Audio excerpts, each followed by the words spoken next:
What was your feeling like having passed all the courses and qualified to be a fighter pilot?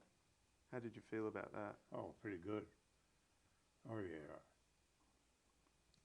yeah.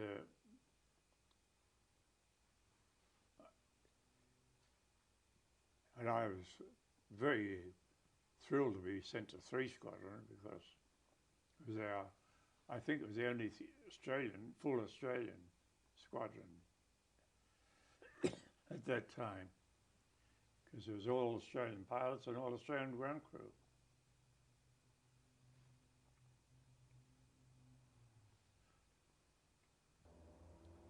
We moved into Syria. We were at a place called Baalbek, northern Syria, up towards the Turkish border, I suppose. We didn't have much. We moved into Syria.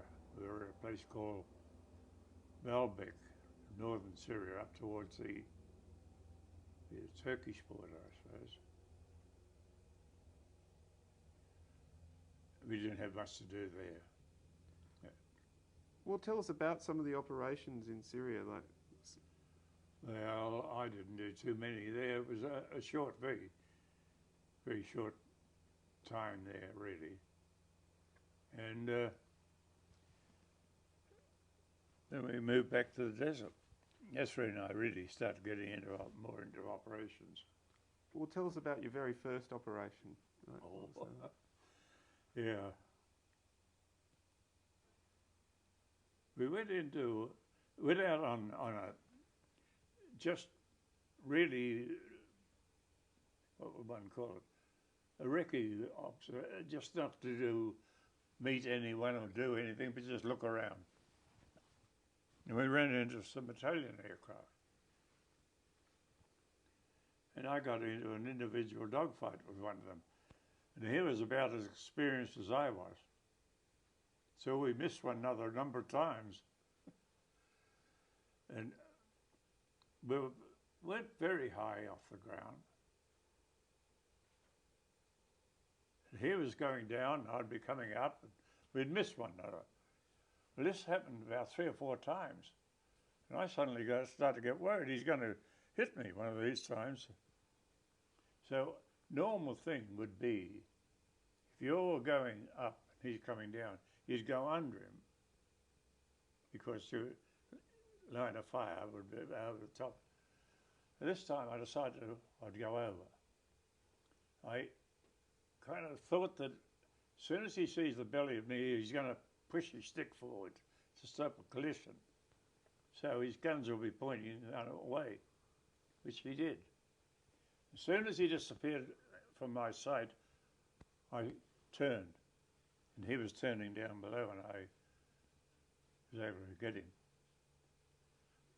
I often worry about that one. I think that, he was a young bloke, I think, and inexperienced.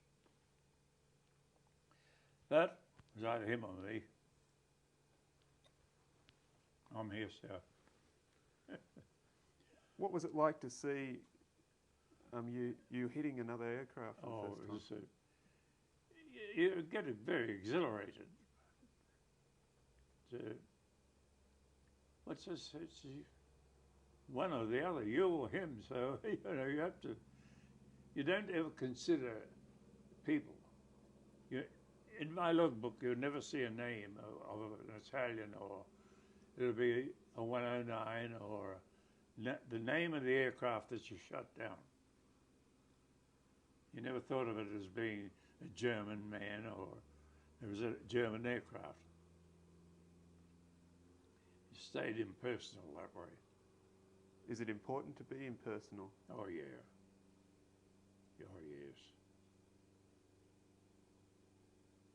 You can't consider yourself a killer.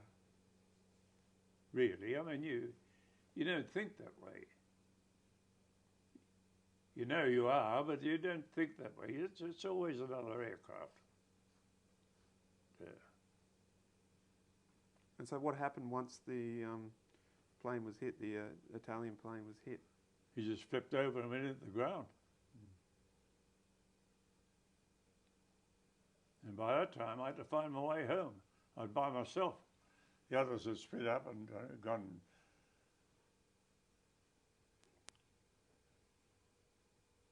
And now how I found my way home, one of the first times out, gradually you get to recognise what's on the ground. It would be a salt pan or a certain formation that you could recognise.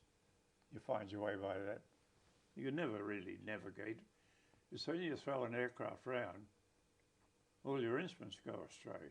Your compass would go off, and so you have to visual your way home. And invariably, in a dogfight, when there's a few aircraft, they all split up eventually. It only takes, maybe I wouldn't say, but it could all be over in 2 minutes. And for this first dogfight, were you using training techniques, or do you think it was more instinct? Instinct, I'm sure. Training must come into it somewhere, but you're taught to throw off so much by the time your bullets arrive. There's always trace of bullets in your stream of fire, which you can watch smoke coming from them, so you know where your bullets are going. By the time your bullets arrive, there's always trace of bullets in your stream of fire, which you can watch smoke coming from them, so you know where your bullets are going.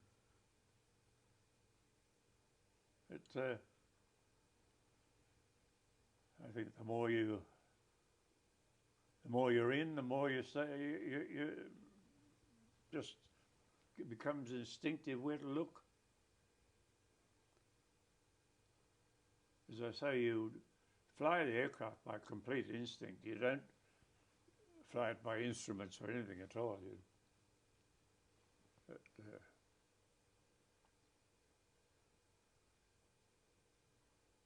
And was this first event and your kind of success, so to speak, important for your confidence? Oh yeah. Oh yes. The more you the more you were out, and the more you came back, the greater you felt. It's a matter of literally doing. Yes, you had to feel, well, I wouldn't say superior, but you felt that you were going to make it. Because your whole time in the operations, you live day by day. You don't think of tomorrow. There ain't no tomorrow. And having been your first operational flight that you had a dogfight, was this a, so to speak, baptism of fire for you? Yeah. Actually, it wasn't my first operation. It's the first time I'd been. I'd been flying operations, but we hadn't run into any aircraft before.